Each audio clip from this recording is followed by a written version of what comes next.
Nos destaques do Panorama CBN de hoje, eu conto para você que no Irã, 2 explosões mataram mais de 100 pessoas e deixaram quase 150 feridas. As bombas explodiram durante uma procissão que relembrava o 4º aniversário da morte do general Qassem Soleimani, da Guarda Revolucionária Islâmica do Irã. O caso acontece em um momento de grande tensão no Oriente Médio. E mesmo sem saber a autoria do ataque, o líder supremo do Irã, o Ayatollah Ali Khamenei, prometeu uma dura resposta a essa explosão.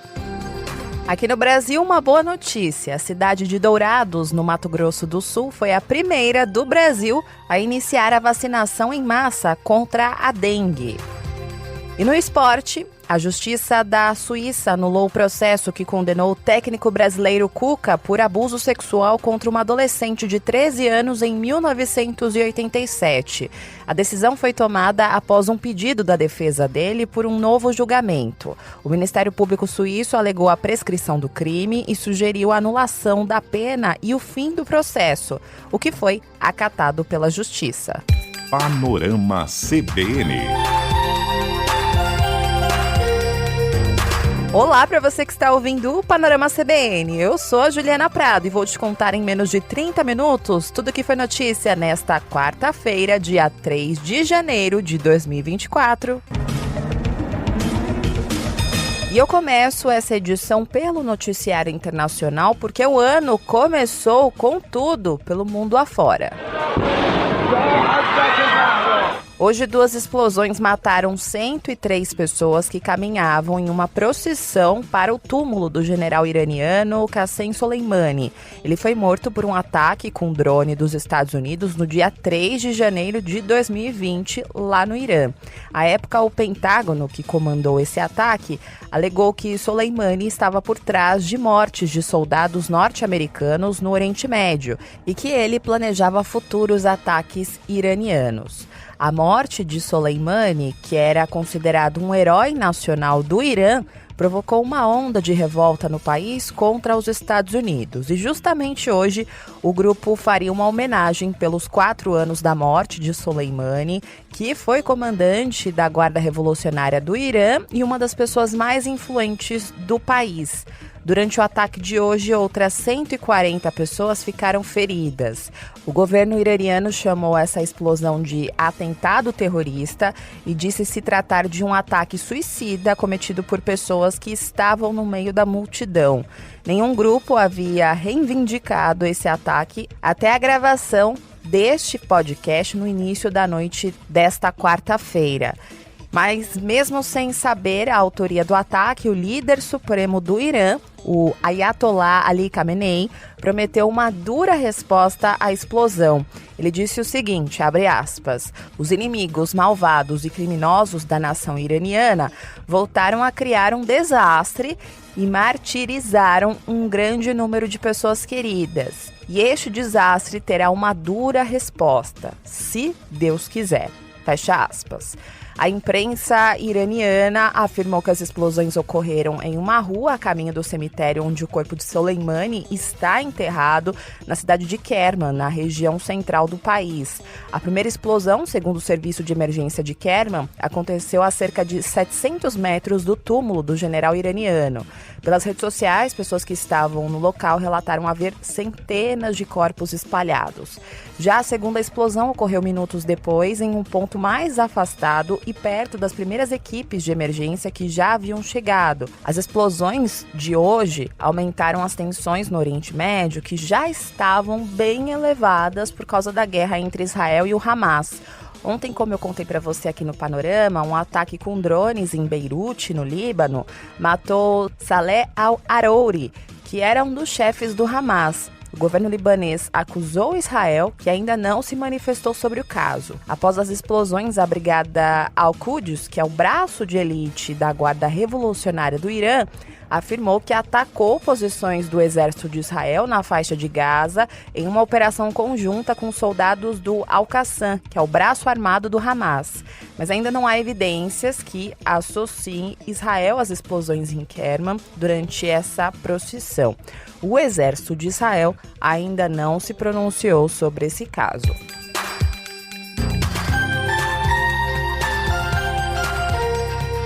Aqui no Brasil, uma boa notícia. A cidade de Dourados, no Mato Grosso do Sul, foi a primeira do Brasil a iniciar a vacinação em massa contra a dengue. A imunização começou hoje pela manhã nos 35 postos de saúde espalhados pela cidade. E você deve estar se perguntando por que Dourados é a primeira cidade do país a realizar uma vacinação em massa contra a dengue. Então, porque Dourados fez uma parceria inédita com o laboratório japonês Takeda, que é responsável por desenvolver a vacina Qdenga.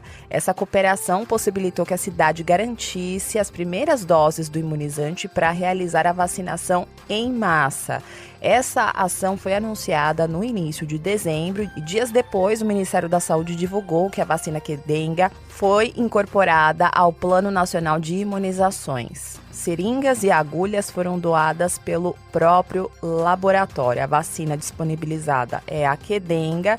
Esse imunizante possui 2 doses que devem ser administradas com intervalo de 3 meses e essa mesma vacina ela já é comercializada na rede privada há 8 meses. Custa em torno de R$ 450.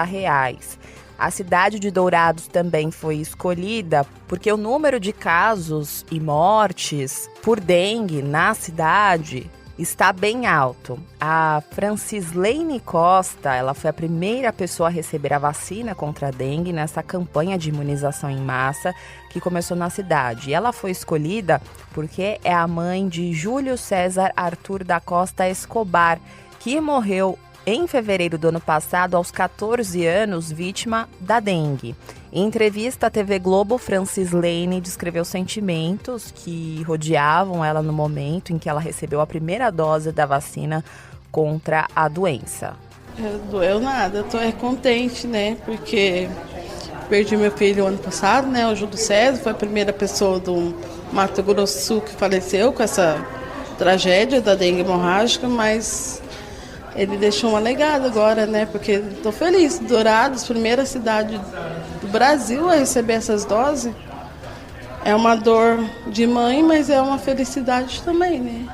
O filho dela morreu após sofrer falência múltipla de órgãos ocasionada por uma dengue gravíssima.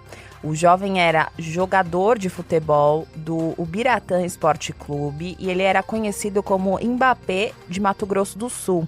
Júlio completaria 15 anos de idade 2 dias após a morte. Na vida profissional, o jogador tinha sido selecionado para um período de testes no Fluminense, mas a dengue tirou a vida dele.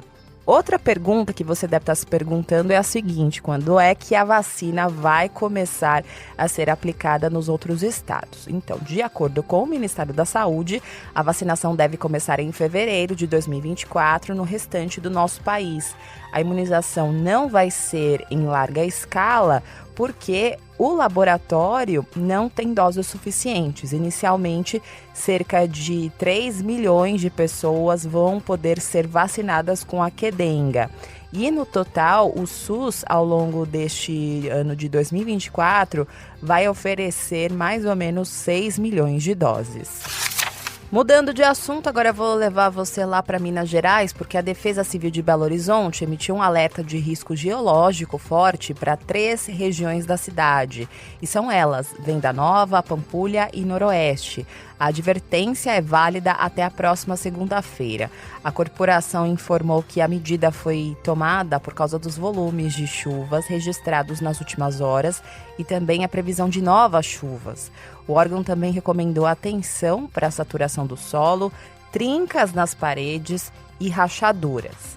E falando em chuva, entre segunda-feira e amanhã de hoje já choveu mais da metade do previsto para todo o mês de janeiro no Distrito Federal. Isso segundo o Instituto Nacional de Meteorologia. O mau tempo causou estragos em diversas regiões do DF. E os moradores devem se preparar porque os próximos dias serão nublados, com chuvas volumosas e trovoadas. O INMET emitiu na manhã desta quarta-feira um novo alerta laranja para perigo de chuvas intensas. Esse aviso vale até às 10 horas da manhã desta quinta-feira e nesse período há risco de ventos intensos, corte de energia elétrica, queda de galhos de árvores, alagamentos e também de descargas elétricas. Em outra parte do país, no sul, a chuva que caiu ontem em Porto Alegre, capital do Rio Grande do Sul, causou alagamentos, deixou vias bloqueadas e restringiu a circulação de trens na cidade durante todo o dia de ontem e também de hoje. Segundo a Climatempo, em um período de 1 hora, o volume de chuva foi quase a metade da média histórica de janeiro, que é de 120 milímetros. Na economia, volto a falar sobre a mega da virada, porque esse assunto continua rendendo. A Caixa Econômica Federal informou hoje que 3 das 5 apostas vencedoras da mega ainda não se apresentaram para a retirada do prêmio de 588 milhões de reais, que é o maior valor da história do concurso. O cenário dos resgates da premiação é o seguinte: em Salvador, na Bahia, por lá, 5 dos 6 ganhadores de um bolão já se apresentaram para receber o prêmio. Em Bom Despacho, em Minas Gerais, o ganhador ainda não se apresentou. Em Redenção, no Pará, o ganhador também não se apresentou. E na cidade de Ipira, em Santa Catarina, o ganhador já se apresentou. Já a aposta feita pela internet, na cidade de Ferraz de Vasconcelos, na região metropolitana de São Paulo, o ganhador ainda não se apresentou. Além dos vencedores, a distribuição para quina e para quadra. 1.996 apostas acertaram 5 números e o prêmio é de R$70 mil para cada. E 164 mil apostas acertaram 4 números. O prêmio é de R$ 1.215,71 para cada apostador. Falando nisso, se a sorte está do lado de alguém, provavelmente ela está ao lado dos servidores do PT na Câmara dos Deputados. A nossa repórter em Brasília, Gabriela Echenique, descobriu que o grupo de funcionários lá do PT levou a quadra na mega da virada e faturou pouco mais de R$25 mil. Só que essa não é a primeira vez que os sortudos levam prêmio. Na mega da virada de 2019, os servidores acertaram as 6 dezenas e levaram para casa 120 milhões de reais. Essa fama aí de pé quente do grupo é tão grande que o número de participantes só tem aumentado. Há 4 anos, para você ter uma ideia, eram menos de 50 apostadores, cada um levou para casa mais de 2,5 milhões de reais e desta vez mais de 500 pessoas participaram e o prêmio para cada um não passou de R$50. Mas não foi só isso. De 2019 para cá, os servidores da liderança do PT na Câmara já fizeram quase 100 quadras e 3 quinas. Os servidores jogam sempre a cada 4 meses e nesses jogos participam apenas os petistas. Aí quando o prêmio ultrapassa 100 milhões de reais, o grupo abre o bolão para parentes e amigos. E entre os vencedores desta vez tem de tudo, de petistas a bolsonaristas, mas a regra é super clara. Não se fala de política no grupo desse bolão. Quem organiza aí os jogos garante que não é apenas sorte, mas ela é a principal. O assessor legislativo Joaquim Carvalho estuda os números e é sempre quem escolhe as dezenas. E aí você deve estar se perguntando, qual que é o segredo aí? Então, ele deu umas pistas aí para a nossa repórter Gabriela Echenique. Eu crio uma tabela de todos os últimos 15 concursos, tento ver as tendências. Então, uma das tendências que era bem visível era que 2 dezenas que não tinham sido sorteadas ainda seriam sorteadas. É sorte, né? A gente estuda os números, né? Eu faço um estudo dos números, das probabilidades, tenta criar algumas fórmulas miraculosas para fazer funcionar. Mas o que vale mesmo é a sorte. E aí tu começa a pegar uma pessoa negativa dentro de um grupo. Não, a gente tem que excluir na hora. Como o valor foi bem baixo, os funcionários vão reinvestir esses R$50. Sempre que o prêmio for de até R$150 por pessoa, ele é reinvestido. Os bolões organizados pelos servidores têm também outras regras. Como, por exemplo, só ganha quem joga, alguém vai ganhar e não vou ficar para apagar a luz. Ainda na economia, vou contar para você como foi o fechamento do mercado financeiro hoje. A Bolsa de Valores de São Paulo encerrou o dia de hoje em alta de 0,28% aos 133.072 pontos. No mercado de câmbio, o dólar comercial fechou o dia de hoje equilibrado, nem negativo nem positivo, fechou aos 0%, cotado a R$ 4,915. Já o euro encerrou o dia de hoje em baixa de 0,25%, cotado a R$ 5,366. Voltando a falar do noticiário internacional, vou te levar lá para a Argentina, porque a Justiça Trabalhista do país decidiu suspender parte do decretaço do presidente Javier Milei. A decisão se aplica somente às medidas relacionadas à reforma trabalhista que foi proposta pelo novo governo. No projeto de Milei está a mudança do período de experiência para 8 meses, a participação em manifestações como motivo legal para demissões e mudanças no sistema de indenizações dos profissionais que saem de uma empresa. O decreto, que contém mais de 300 pontos, foi anunciado no dia 20 de dezembro. E hoje, depois aí desse decretaço que foi publicado no fim do ano passado, o governo da Argentina anunciou um tarifaço para os transportes públicos.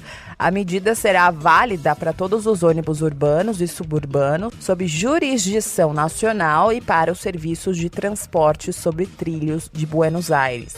A resolução do Ministério de Infraestrutura estabelece que as tarifas vão aumentar todos os meses de acordo com os índices de inflação, sem levar em consideração a remoção gradual dos subsídios estabelecidos pelo governo para 2024. E da Argentina vamos para o Japão, porque as autoridades de aviação civil do país disseram hoje que o avião da Japan Airlines, com 379 pessoas a bordo, que colidiu ontem com uma aeronave da Guarda Costeira do país em uma pista de pouso em um aeroporto em Tóquio, havia sim recebido permissão para pousar. Essa permissão, segundo as autoridades, foi confirmada após análise do diálogo entre o piloto da Japan Airlines e a torre de controle do Aeroporto Internacional de Haneda, em Tóquio, onde houve essa colisão. A transcrição do diálogo foi o primeiro passo das investigações abertas pelo governo para apurar qual foi o erro que causou o choque. A colisão provocou uma explosão instantânea nos 2 aviões e 5 dos 6 tripulantes do avião da Guarda Costeira morreram. Relembrando essa história para você que eu contei ontem, essa aeronave da Guarda Costeira esperava na pista para levar ajuda humanitária à costa oeste do Japão, que foi atingida por um terremoto de magnitude 7,6 apenas um dia antes. Já todas as 379 pessoas a bordo do Airbus A350 da Japan Airlines escaparam com vida. A transcrição do diálogo com a torre respaldam a versão que foi dada pela Japan Airlines. Em entrevista à imprensa, que foi logo após a batida, os executivos da companhia alegaram que o piloto havia recebido permissão para pousar. Já a aeronave da Guarda Costeira também, segundo as transcrições, foi instruída a taxiar na pista até um ponto de espera próximo à pista. Um funcionário do Departamento de Aviação Civil do Japão disse a repórteres que não havia nenhuma indicação nessas transcrições de que a aeronave da Guarda Costeira tivesse recebido permissão para decolar. A Guarda Costeira também afirmou que o capitão de sua aeronave entrou na pista após receber uma permissão. Agora o caso está sendo investigado pelo Conselho de Segurança dos Transportes do Japão e também tem a participação da França, do Reino Unido, que são fabricantes do Airbus, e um dos motores do avião da Guarda Costeira. O segundo passo das investigações será analisar a caixa preta dos 2 aviões.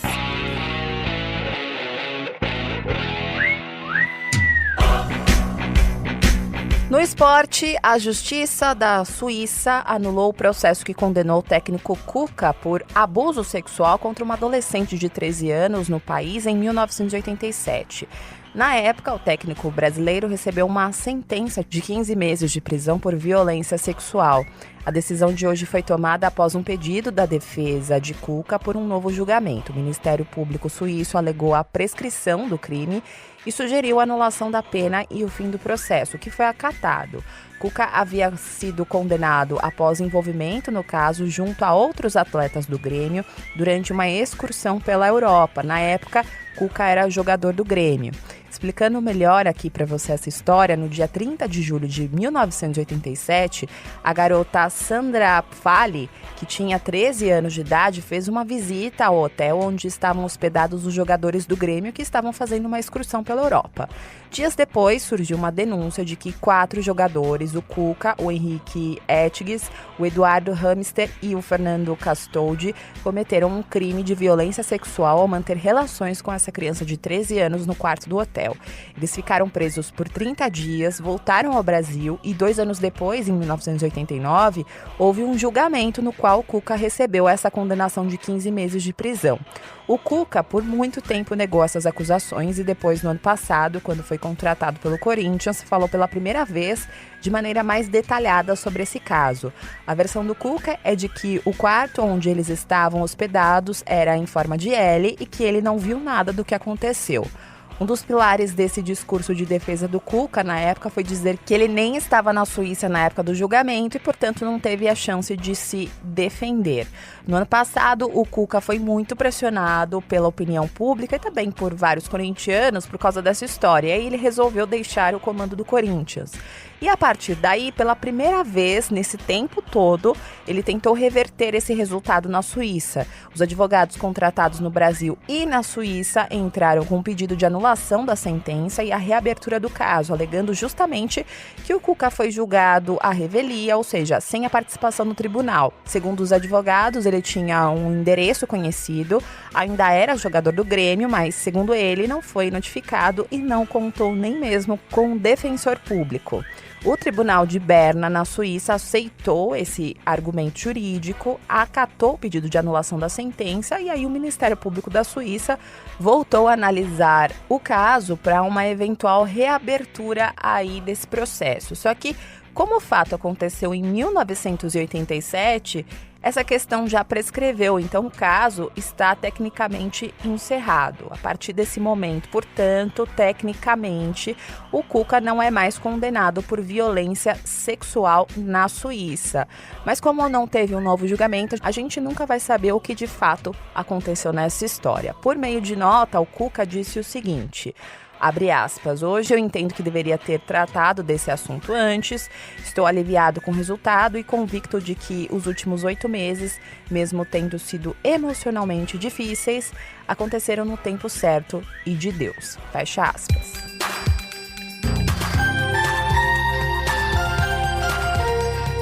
E para fechar o episódio de hoje, uma história leve. Vai, Dudu!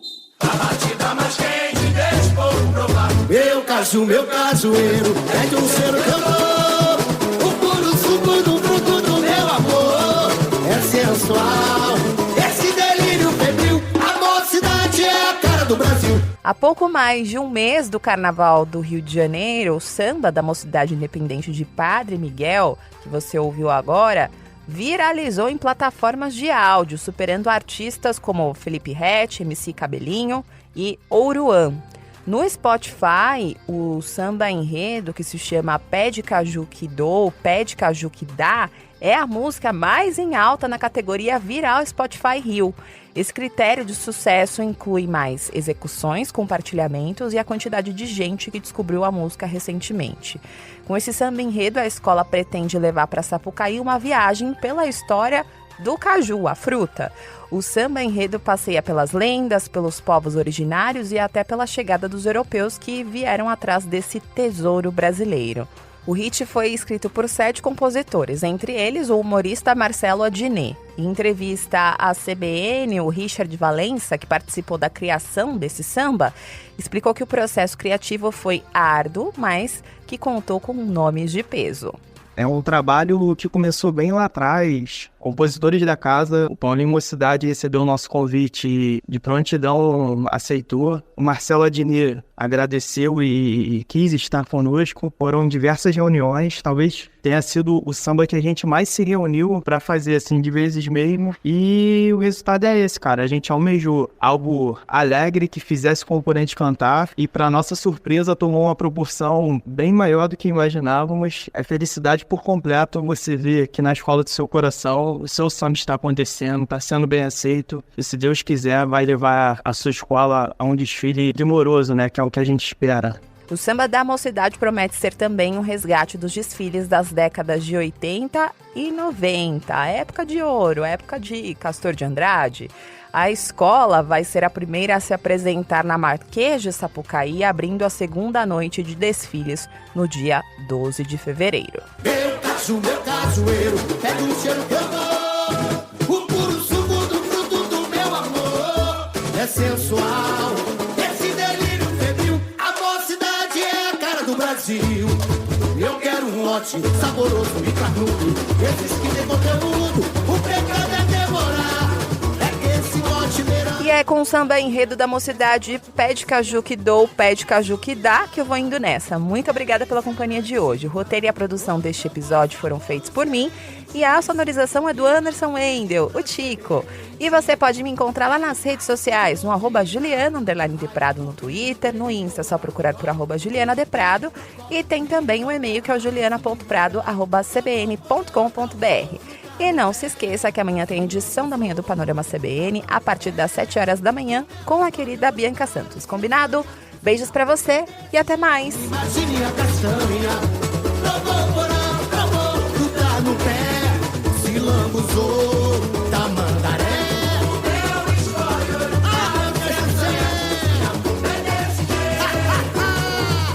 imagine a castanha, por outras praias a nobreza provou. Se espalhou